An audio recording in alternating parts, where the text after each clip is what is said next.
ทั้งหลายในเมื่อค่ำยามเย็นวันนี้เป็นวันที่20เมษายน2565เป็นวันพุธเดือน7เหนือลง4ค่ำได้มาปะพบกันก็ผ่านพ้นปีใหม่แก้วพญาวันไปบางท่านก็ไปทำงานต่างจังหวัดต่างอำเภอต่างบ้านต่างเมืองก็อาจจะกลับกันไปพ้องบางท่านก็อยู่กับหอกับเงินกับบ้านกับจองก็ได้ประกอบกิจในการเล่นปีใหม่ทำบุญปีใหม่สำเร็จเสร็จสิ้นไปก็จนถึงสิ้นสุดปลายเดือนเมษายนที่ไกลที่ใกล้ที่มาบัดตัวบัดตันก็คงจะทยอยกันไปมาหาเติงกันในการลดน้ำดำหัวก็อยู่ในห่วงบรรยากาศของปีใหม่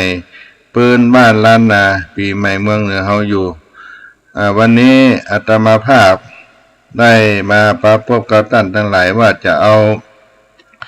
พระธรรมเทศนาสืบชะตาหลวงมังกละสลากลิวิจาสูตรเอามาเทศนาโพธิผายมอบปันเป็นมังกละในการเริ่มต้นเข้าสู่ปีใหม่ใน2565เข้าสู่ปีใหม่แก้วในปีนี้ได้ลอดถึงจากปีเก่าเข้าสู่ปีใหม่ใน2565เข้าไปสู่2566เป็นปีเต่าญีปีขานในปีนี้ก็ได้มาพบกันก็จะเอาพระธรรมเทศนามหามังกละสลากลิวิจาสูตรเป็นธรรมสืบชะตาแบบโวหารพันละนาเอามามอบปันเป็นของขวัญวันขึ้นปีใหม่สงกรานต์ล้านนาปีใหม่เมืองเหนือกับสถาพี่น้องทั้งหลายท่านใดได้อยู่กับหอกับเมืองกับบ้านกับจองอยู่ในยานพาหนะรถยนต์อยู่ในที่ทำงานยกมือไหว้มือสามีข้าวตอกดอกไม้ก็เอาไว้เป็นธรรมมังกละสืบชะตาเป็นมงคลเริ่มต้นปีใหม่ในเมื่อค่ำยามเย็นในวันนี้นอก่อนที่จะได้ฟังน้ำฟังธรรมก็เชิญชวนพี่น้องเราเจ้าข้าทั้งหลายได้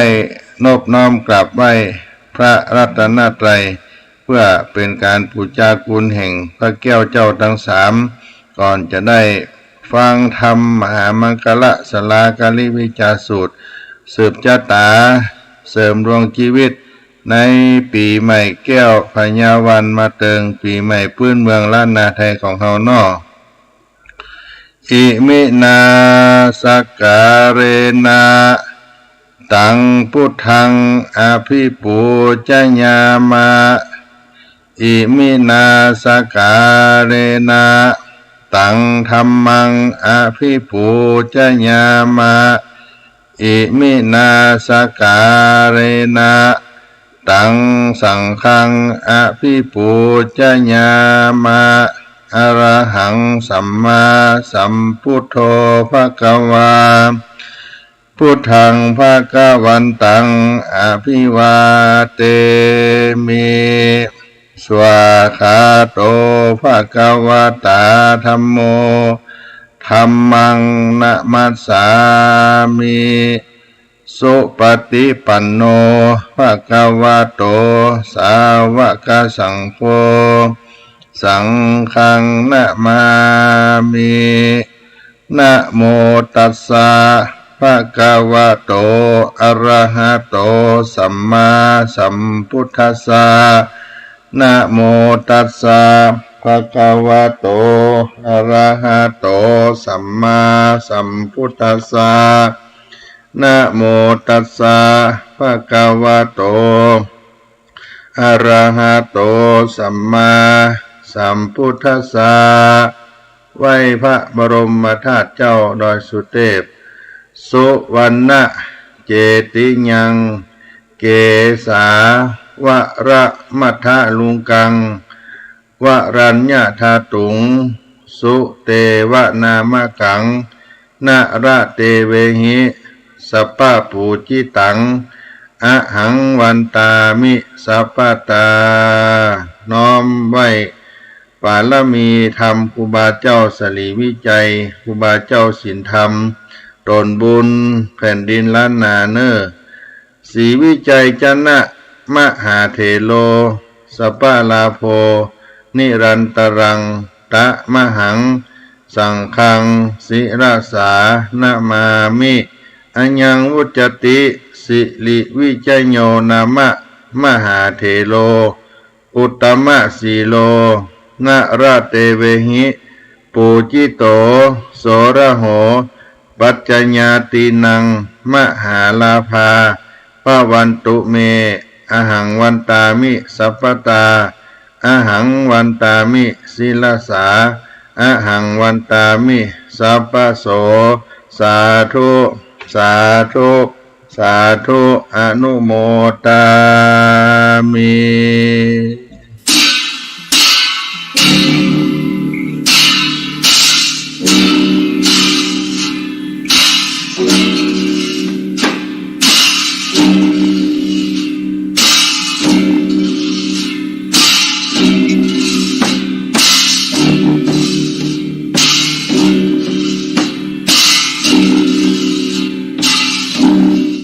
ชมมาเลยมหาพรหมตนอกแอ่นลุกจากเต้นมหาพรหมปนมมือสานกลับไว้พระแก่นไทยอภิวันติพระมุนีโต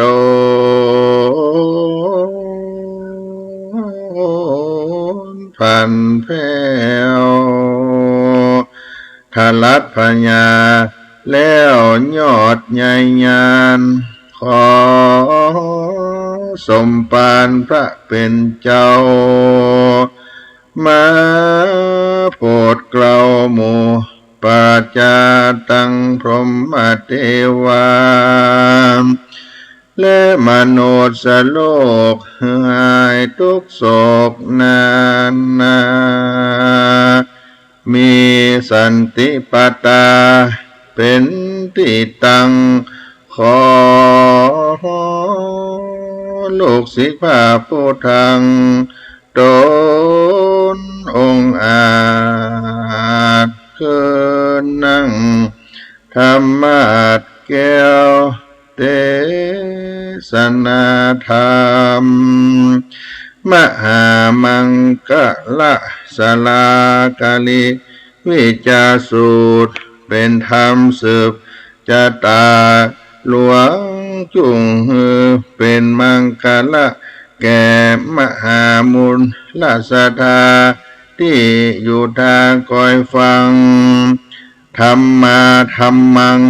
อนุกัมปิมังปัจจังอาราธนังกะโรมา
ติสาทโวดุราสาพุริสาตั้งหลายจุงจังฟังอิตังสุตังติมปะมันตังพังกาวาวิหารติกิจจากุลตังปะปะตังอาทิรตังลาจักกะหะอาโอสิยังมีสมัญญากาลาคาบหนึ่งภาคาวาหันว่าพระพุทธเจ้าแห่งเราก็สถิตอยู่สำราญที่เหนือดอยกิจกูฏอันมีที่ไกลเวียงลาจกานกรที่นั่นในกาลคามหนึ่งมหาอนันตาเถนเจ้าตนมีอายุก็ได้ท่านลงพญาธิโลกาอันนักก็มีแลเมื่อนั้นพระพุทธเจ้าก็เสด็จไปสู่สำนักมหาอนันตาเถนเจ้าแล้วก็นั่งอยู่เหนืออาสนะอันมหาอนันตเถนเจ้าปูไว้ดีแล้วพระพุทธเจ้าก็กล่าวว่าดูแลอนันตะตวงอันว่าท่านนาภาธิโกอันว่าเปียที่โลกาต่างหลายฝูงนั้นก็บยุย่อนผ่อนไม้แควนแก่ท่านจะลืออภิกามันติลูว่าพญาธิโลกาอันเป็นทุกขเวทนามากนักนั้นยังบ่หยุดบ่ย่อนผ่อนไม้แควนแก่ท่านจะลืออภิกาโมสนังรู้ว่าพญาธิโลกาแห่งต้านนั้นหากพอยุดย่อนไม้เสียแก่ต้านอันจะเลือพระพุทธเจ้ากล่าวแก่อนันตเถนเจ้าสันนั้นแล้วอาทะในกาลนั้นมหาอนันตเถนเจ้าตนมีอายุก็ย่อมือไหวพระพุทธเจ้ากล่าวว่าพันเตภควาคาแต่พระพุทธเจ้า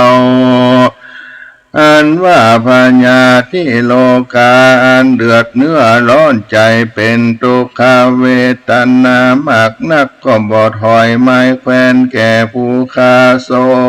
อัปปาโทอันว่าพญาธิโลกาอันนั้นก็บ่หยุดย่อนผ่อนลงแก่ข้าพระพุทธเจ้าสักหน่อยหนึ่งแลมหาอนันตเถนเจ้าก็ไว้พระพุทธเจ้าสันนั้นแล้วอิมังสลากาลิวิจาสุตังพระพุทธเจ้าก็กล่าวแก่มหาอนันตเถนเจ้าว่าดูลาม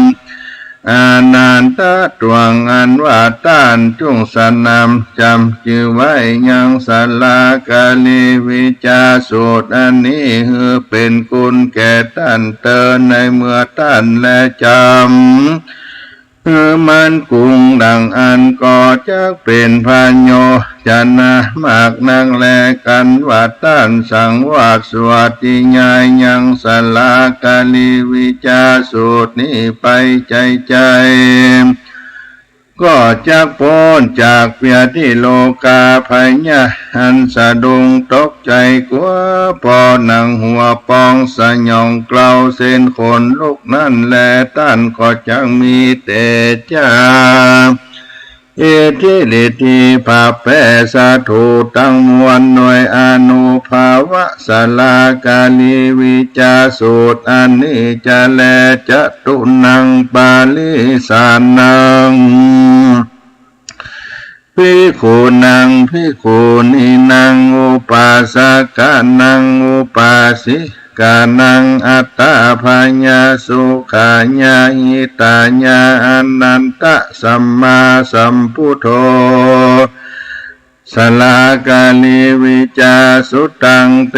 สิตังโนลาอนันตะอันว่าสลากาลิวิจาสูตรวังนี้อันพระพุทธเจ้าทั้งหลายหากเทศนามาจุตนจุพระองค์ ยังเป็นกรรมโดยพันโยจันนาหานผาเสดลำเลิศยิ่งนักเพื่อเป็นสุขะปัญโยจันนาเป็นบุญเป็นคุณแก่สารทั้งหลาย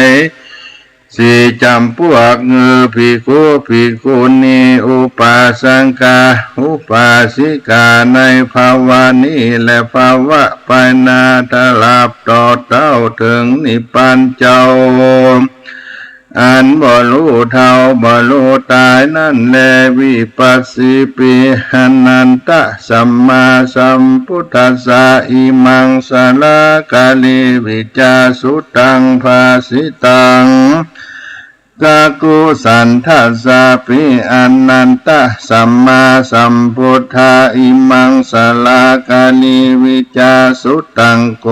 นาคมนัสสะปิอนันตะสัมมาสัมพุทธัสสะอิมังสลากาลิวิจาสุตังภาสิตังมัญญัมปิอนันตะสัตตะลิมานาเอตลาหิสัมมาสัมพุทธัสสะอิมังสลากาลิวิจาสุตังอนันโตดุรานันตะแม้นว่าพระพุทธเจ้าตนชื่อวิปัสสีอันทลัดรู้ใหญ่ญาธรรมตั้งมวลโดยต้นโดยดีเตียนย่อมเตสนายังสลากาลิวิจาสูตรอันนี้แก่ปาริสัตทั้งหลายจูเมื่อเพื่อสังฆะบาลสังฆะเมืองสังฆะบานจองห่อเฮือนสังฆะรถรายยัวยานสีวิกายขับขี่ตั้งเลือกส่วนไรนากามเขตที่อยู่ที่กินตั้งข้าวน้ำเงินคำข้าวเปลือกข้าวสารงัวควายหมูหมาเป็ดไก่และคนตั้งหลายพ้นจากอุปัตตวะกังวลอนตรายตั้งมวลแลแม้นว่าพระพุทธเจ้าตนเจ้าเวสสะโพตนเป็นครูแก่โลกในทลัดรู้ยังอนิจจสัจธรรมตั้งสี่คือว่าทุกขสัจจะและสมุทัยสัจจานิโรธาสัจจะและมรรคสัจจานั้นเตียนย่อมเตสนายังสลากาลิวิจาสูตรอันนี้เป็นต้นได้ถึงยังมากาปละสากโมคาคือเมืองฟ้าและเมืองคนมีนิพพานเป็นยอดนั่นแลแม้นว่าพระพุทธเจ้ากากุสันธาตนประเสริฐกว่าโลกตั้งสามอันทลัดหูยังทำตั้งมวลโดยต้นโดยดีหาผู้กาล่าผู้จักเทียบเทียมบ่ได้แลพระพุทธเจ้ากากุสันธาตนนั้นเตียนย่อมเตสนายังสลากาลิวิจาสูตรอันนี้ดูลาอนันตะเห็นแม้นว่าพระพุทธเจ้าโกนากรรมนาตนทลัดนูยังทำญญาธรรมและจตุราดิญาสัจธรรมตั้งสี่ข้อเทศนายังสลากาลิวิจาสูตรอันนี้กตำยังตานะศีลภาวนาไปใจ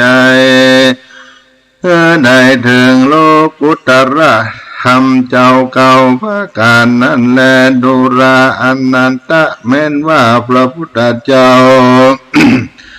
ตนชื่อกัสสปะเกิดมาเป็นพระในโลกนี้ทลัดหูยังใหญ่ญาธรรมตั้งมวลโดยต้นสิ่งเดียวมีทุกขาสัจจะและสมุทัยสัจจานิโรธาสัจจา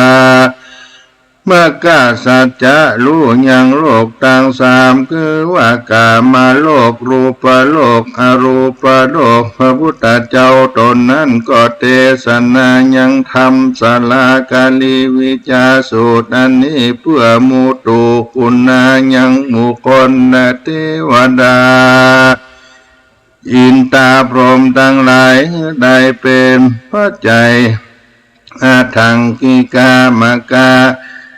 อันมีมรรคองค์8จำพวกและมีโมฆะธรรม วิโมกขธรรมอันนำตนตัวออกจากภาวะสงสารให้ได้ถึงนิพพานนั่นแลอนันโตดุรานันตมัญญาภิแม้นว่าตนตัวพัตถากตะอันทลัดหูยังทำตั้งมวลด้วยตนนั้นเป็นทวนสีในกาลบัดนี้พระตถาคตาก็เทศนายังสลากาลีวิจาสูตรอันนี้เพื่อเป็นคุณแก่คนและเทวดาอินตาพรหมทั้งหลายและเป็นคุณแก่จตุปริสานทั้งสี่จำพวกตั้งแต่กาลบัดนี้ทลับต่อเต้าเสียงปันภวสาเพื่อจังยกเอาสัตว์ทั้งหลายออกพ้นจากโอคะวตาสงสารได้ถึงยังนิพพานเวียงเกี่ยวอันหาเสียนหานามโจรมานบ่ได้หาชาลาปัญญาที่มาลานะบ่มีอุปตวะกังวลอนตรายหาบ่ได้เตียนย่อมหาภัยโลกาสตุบ่ได้แลมีจิตใจอันตั้งมันและมีวิสาลาตะองค์อาจในท่ามกลางหมู่ปริสัตทั้งสี่บรู้เข่งขามสังอันก็โดยเตจะธรรมันนี้แลได้ชื่อว่าธรรมเวทนิยกรรมปาโกหันต่อนาตันตาบันนี้แลแม้นพระญาอินตาธิราชเจ้าฟ้าตนเป็นเจ้าแก่เทวดาทั้งหลายได้ห้ามยันเอาแต่สำนักแห่งกูพระกาถากาตาได้แล้วก็สั่งวาดสวัสดิญายไปจุวันบ่ขาดจะแลอนันโตดูลาอนันตะเห็นอันว่าสัลลากาลีวิจาสูตรดวงผาเสดนี้คือหักได้ยังอุทุลาตุทุราอุลุลาตันดุลามาตุลาบุพลากะลาลาติอุทุลาตุทุลาอุลุลาตันดุลามาตุลาบุพลากะลาลาติอุทุลาตุทุลาอุลุลาตันดุลามาทุลาบุพลากะลาลาติดังนี้จิวาสลากาลิวิจาสูตรดุลานัตตโยโคจิปุกโลอันว่าปุกาลาผู้ใดใดคือว่าเจ้าพญามหากษัตริย์และเสนาอามาตย์นักปราชญ์เจ้าอาจารย์พระมณสหบดีสะข้วยเศรษฐีได้สั่งได้เขียนยังสาลากาลีวิจาสูตรอันนี้เอโกอัคลาโตวาเต้าแต่อัคลาตัวหนึ่งก็ดีปาตะโตวาแต่บทหนึ่งก็ดีโสภุกโลอันว่าผู้กาลาผู้นั้นก็บอกหอนว่าจักตายโดยสันตาลิชานอันเครื่องคาบหยาบจากาขนองมีตนว่าจ้างให้มาให้งัวให้ควายให้จะเก็บแมงป่องตัวให้เสือมีตัวให้หอกดาบไม้ค้อนก้อนดินและตันดกรรมนั้นเกิดแต่เต้าปัญญาก็บ่มีแลโดยเตจะบุญแห่งสาลากาลิมิจาสูตรธรรมดวงประเสริฐนี้คุมขังรักษาเป็นที่ปันเตาเอาเสียยังภัยเนี่ยตั้งมวลแลโยปุกาโลอันว่าปุกาลาผู้นั้นก็อยู่สวสดีบ่มีปัญญาที่อันใดเต้าเว้นแต่กรรมมาวิบากไปหลังหากใดกระทำแก่กันในอเนกชาติอันนับบ่ได้เป็นกรรมเป็นเวรแก่กันไปมาในภาวะสงสารนั้นหาเข้ามาหาอันหาเข้าหามูละบ่ได้แลธรรมะประทานสังฆประทานเนื้อเขาอยู่สวสดี มีลาภะมีเตจาภาแพ้ข้าศึกสาธุทั้งมวลและประกอบไปโดยฐานะปัญญาทาราบต่อเต้าถึงนิพพานและนะหุตตะสตาลังนะหุตตะสตาสังละคังกตังภาวิสติปัตตะสันติสังละคังกตังภาวิสตินรโส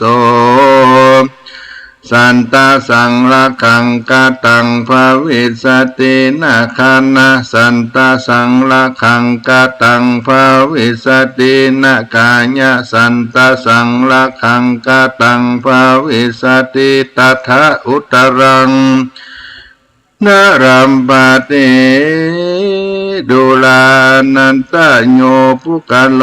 หันว่าปุกะลาผู้ใดน้อมใจเข้าไปสู่ธรรมเทศนา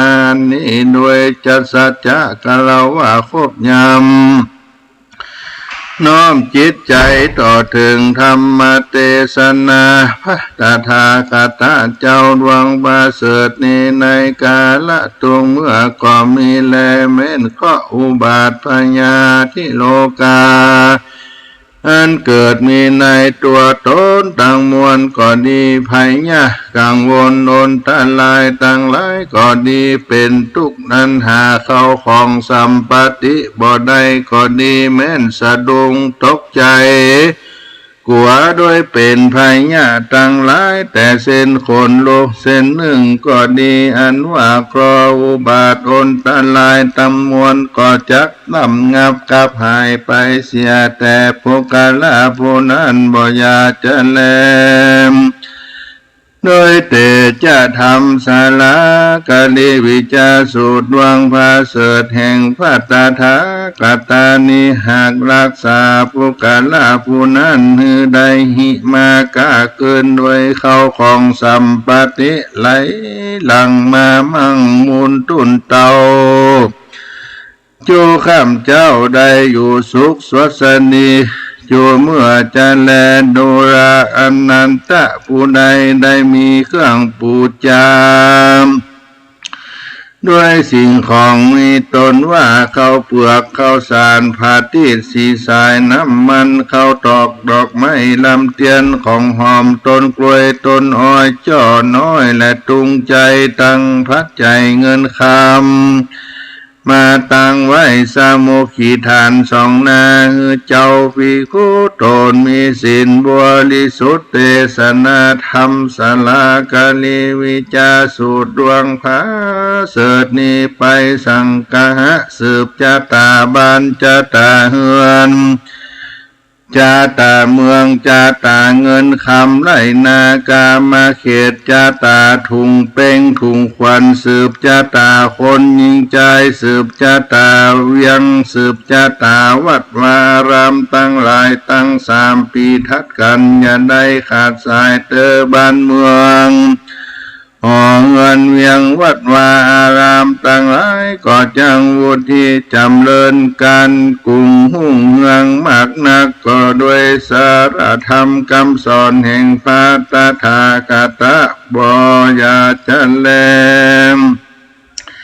ศาลากาลิวิจาสูตรดวงผาเสดนี้ยังฮือจำเริญโดยเข้าของเงินคำงัวควายจ้างมาฆ่าคนมนทีหากมีไว้แต่เก่าแล้วก็มีที่มันแก่นเน้นนาบยุทธย้อนผ่อนสะเทือซ้ำบัวลิมวนมีใหม่ไหลมาทะทางแถมมันเก่ามีมากเต้าปันปูนดูตั้งใจเตตานบ่รู้บกบางสักเดือถึงกาละเมื่อเท่าแก่ถอยกำลังนั่นก็เสมอเป็นดังยังหนุ่มเผาบ่ผ่อนกำลังแหง เมื่อเตียวหนทางไกลได้60 โยชนะก็ยังไปลอดไปถึง จุสันฐานที่ก็โดยเตจาสลากาลีวิจาสูดวงนี้หากรักษายังปุกลาปุนันจุภาวาจาดและยักโควายักขินิวายักขะโปตะโกวายักขะโปตะโกวายักขะโปติกาวานาโกวานากีวากันทะโปวากันทะปีวากุมพันโดวากุมพันนีวาปตุตาจิตโตภิกขุนังอุปาสโกนังอุปาสิกานังกุติญารักขัญญะวิหิงสามญาสุวิหารญะดุราอนันตะส่วนนั้นว่ายักษ์ทั้งหลายและกลุ่มพันกันทาปาและหนักน้ำพร้อมตั้งเสนาตั้งหลายตั้งมวลฝูงอันมีใจเครื่องขาบหยาบจ้าสาหดมักไข่กระตำโตดก็ดีเตนะเหตุดังอันพาตาถากตาก็อนุญาตไว้คำสอนนั้นชื่อว่าติปามันตามหามังคลาสลากาลีวิจาสูตรเป็นเขานี่แลอิตามะโวจาภะกวาอัญญสมานันตาภะกวาโตภาสิตังอภินัมติบุทธติจายะสมโตอนันโตกันหาปาทาตถาปหิโนจายาสมาโตอนันโตสะโสอปาโทมโหสีภังกวานว่าพระพุทธเจ้าตนประกอบด้วยมหากรุณาอันมากนักก็เทศนายังสลากาลีวิจาสูตรอันนี้คือแก่มหาอนันตาเถรเจ้านั่นแลส่วนมหาอนันตเถรเจ้าได้สดับรับฟังพระธรรมเทศนาสลากาลิวิจาสูตรวังพระเสดนี้ก็ลวดบังเกิดใจอภิลมจมชื่นยินดีมากนักหันแลประการหนึ่งมหาอนันตเถรเจ้าก็สนำชื่อไว้บ่ละเสียลงลืมก็มีแลเอวังกาญาสลีโลนิตุโคนิรูปตะโวนิโรโกนิพโยนิรันตรายโยนิอันตรายโยปะหุราโภปะหุญาโสปะหุปัญโยภวันตุเตสปตาอัฏฐาโขภะกวาม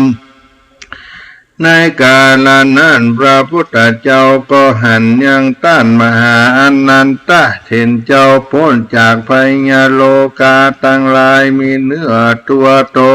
นเรางามมากกว่าเก่ามีอายุมันยืนยาวหาเปียที่โลกาทุกขเวทนาหาอุปตวะกังวลอนตาลายบ่ได้หาผู้อันจักกะตามลายบ่ได้ก็มีอันแลประการหนึ่งเรามาอนันตเถรเจ้าก็จะเดินไปเมตตาคุณนาโพสัตตโลกทั้งมวลแต่ติสาต่างๆก็เตียนย่อมมีลาภสังการอันมากนักอันคนและเทวดาตั้งหลายหากพูดจาโดยสัมปติเงินคำแผ่นผ้าก็โดยเตจะทำบุญกุลแห่งศาลากาลีวิจาสูตรเจ้าดวงบานงามพาเสดบังเกิดกำจัวมือมียศศักดิ์องค์อาจฉลาดด้วยปัญญามากนักพระพุทธเจ้าเก่าแก่มหาอนันตเถรเจ้าตนมีอายุว่าโดลาอนันตเถรตั้งแต่กาลนี้ไปนาตวังอันว่าต้านอยู่ดีมีสุขจุ่งในพ้นจากทุกข์ทั้งมวลมีอายุมันยืนยาวแด่เตอว่าอันก็มีแลปะกาเสนโต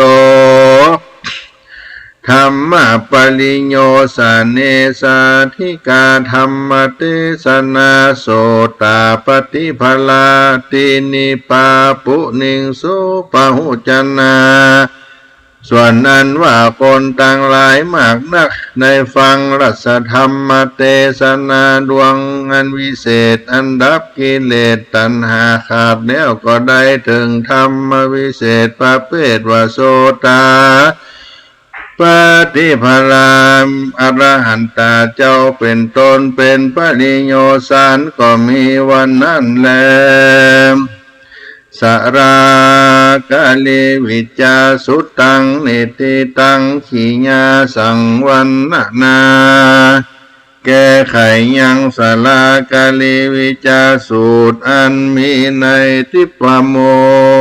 นก็บังโกมสมเด็จเสด็จสาธุสาธุสาธุ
มหา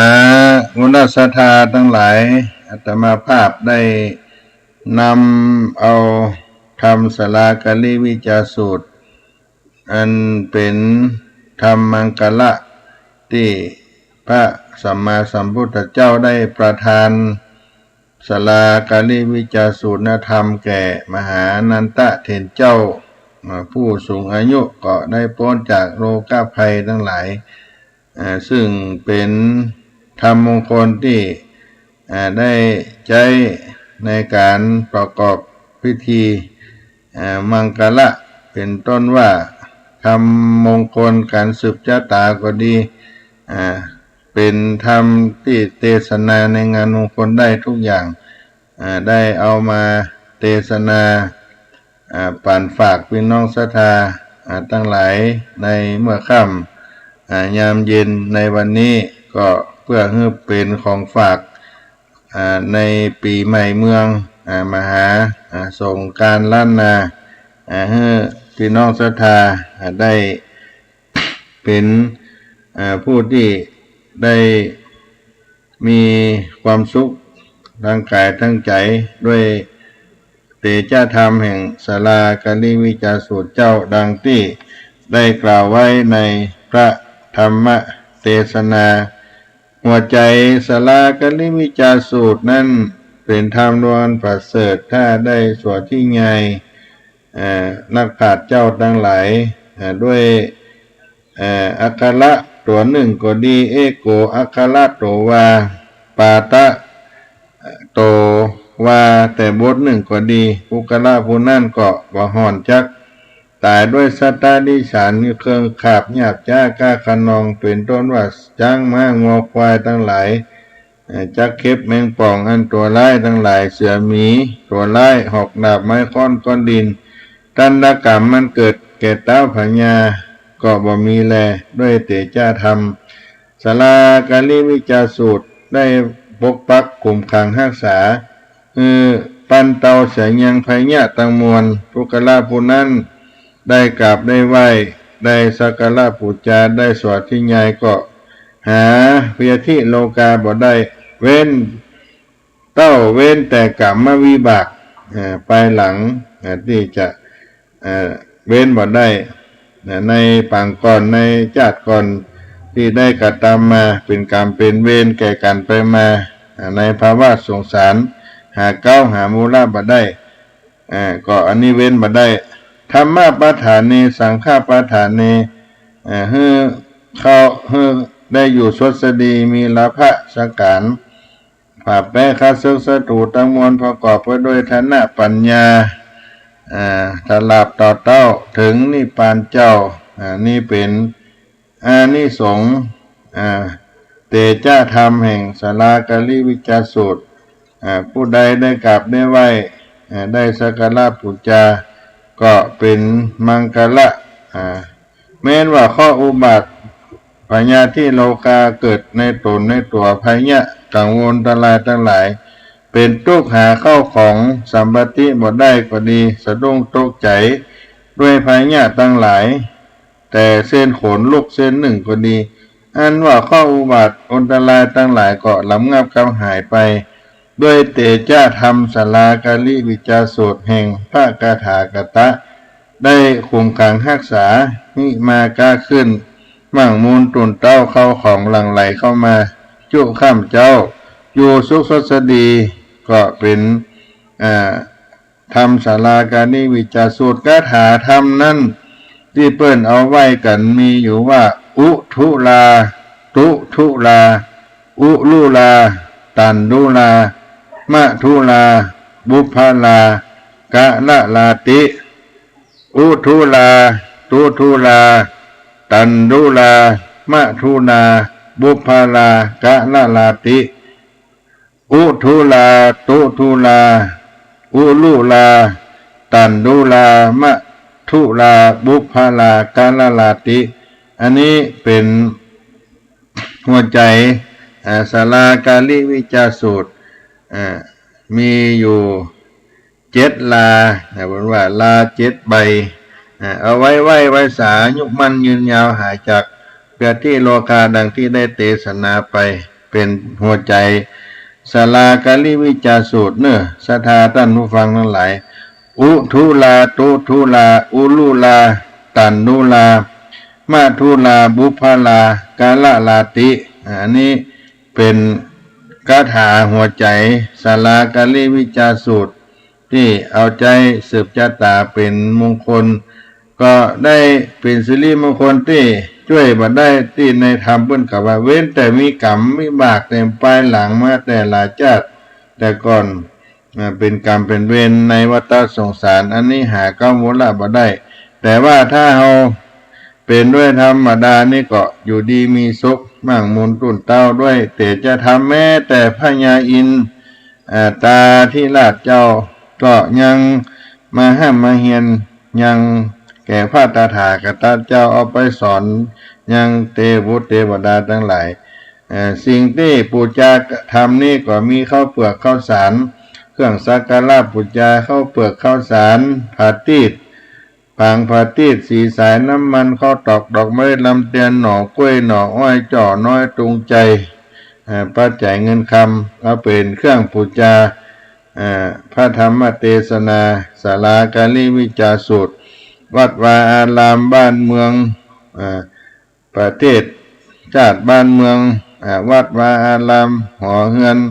คนตั้งหลายเอาไปสืบชะตาคนยิงใจตั้งหลายสืบชะตาเวียงชะตาวัดวาอารามก็วุฒิจำเริญคนที่มา หิกา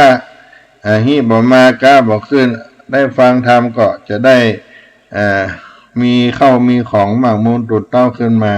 ก็ด้วยเตจะบุญแห่งธรรมศาลากาลีวิจาสูตรอาตมาภาพได้เอามาเทศนาป่านฝากพี่น้องศรัทธาทั้งหลายในปีใหม่เมือง2565เข้าสู่2566ตั้งแต่เดือน7นี้ไปถึงเดือน7ปีหน้าก็ขอให้ได้เป็นเตจะอานุภาวะแห่งพระธรรมเทศนาให้คงขังรักษาพี่น้องศรัทธาตั้งหลายได้อยู่เย็นเป็นสุขการจุพูในคนเป็นของฝากของปันหลังปีใหม่สงกรานต์ก็เป็นมังกรศรัทธาญาติโยมที่ได้ฟังก็เป็นมงคลหรือว่าท่านที่ได้ไปเปิด YouTube เปิด Facebook ของวัดฝายหินมหาวิทยาลัยเชียงใหม่จะเอาไปฟังมาลุนเอาเป็นน้ำมนต์คาถาธรรมก็ได้เนี่ยเปิดแล้วก็เอาสายศีลเอาสลุงน้ำมนต์ก็ล่วงใส่วิทยุใส่โทรศัพท์ก็เป็นคาถาธรรมศาลากาลีวิจาสูตรสืบชะตาเป็นน้ำมนต์ให้ท่านได้กินได้อาบก็เอาไปประพฤติไปทำกันได้ก็เป็นมังกรในคาถาธรรมศาลากาลีวิจาสูตรเป็นการฉลองอายุของเฮาเพื่อเจริญรุ่งเรืองในชีวิตในการสืบชะตานี่ศรัทธาญาติโยมจะเอาไปเปิดฟังเมื่อล่ามาลุนก็แปลงสลุงน้ำเอาตั้งไว้เอาเตียนก็ใส่สักเล่มหนึ่งเอาฝ้ายสายศีลก็ล่วงโทรศัพท์ล่วงเอาวิทยุก็ได้เปิดเทศนาธรรมนี่เป็นคาถาเพราะว่าการสืบชะตานี่เป็นการสืบชะตาอายุคนชะตาบ้านชะตาเมืองวัดวาอารามให้ยาวออกไปเพื่อเป็นการป้องกันคุ้มครองชีวิตให้มีอายุมั่นยืนยาวเพื่อให้มีชะตาดวงชีวิตที่ดีขึ้นมีความสุขความเจริญและก็เป็นการสร้างขวัญกำลังใจให้กับตัวเฮากับครอบครัวกับบ้านกับเมืองและที่สำคัญเป็นการฉลองอายุของเฮาก็ได้มีความสำเร็จในชีวิตสืบไปเพราะฉะนั้นการสืบชะตาก็เป็นประเพณีอย่างหนึ่งที่เราได้ทำสืบทอดกันมาเพื่อเป็นมงคลก็จะทำกันในช่วงวันปีใหม่เป็นการเริ่มต้นวันใหม่เดือนใหม่ปีใหม่ให้เกิดความสุขสดดีกับตัวเราวันนี้อาตมาภาพก็ได้นำเอาพระธรรมเทศนามาเทศนาฝ่ายโปรดปันพี่น้องศรัทธาท่านทั้งหลายในรายการสาระธรรมยามเย็นเสียงธรรมวัดสลีโสดาพระธรรมจาริกโดยอาตมาภาพท่านพระครูปัญญาสังฆการก็ขอให้ทุกท่านได้อยู่เย็นเป็นสุขกันทุกหน้า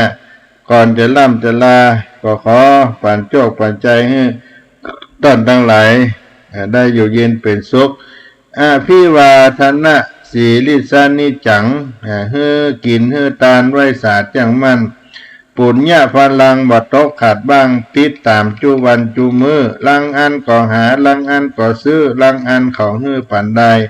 มโนนั้นเล่าฮือสมดังใจขอฮือพี่น้องเจ้านายปันถึงหลอดห้องนิพพานสวรรค์ดังใจตกต้องตามดังนายวอนขอไว้เทพพระเทวาอินตาตั้นไทยขอจงได้มาจูอุดหนุนช่วยกำมากนักอโขตานะตาโนอย่าหายกว่าจ้อยน้อมวันตา10 นิ้วน้อยๆยังปุณพระรัตนังใส่งามเป่งว่าพระทิถลายแก้วเจ้า3 ดวงกุศลทำไว้มากใหญ่หลายหลวงฮือสมในสวงมโนแห่งเจ้าฮือสมในสวงมโนแห่งเจ้าจัตตาโลธรรมาวัฏันติอายุวันโนสุขังปะลัง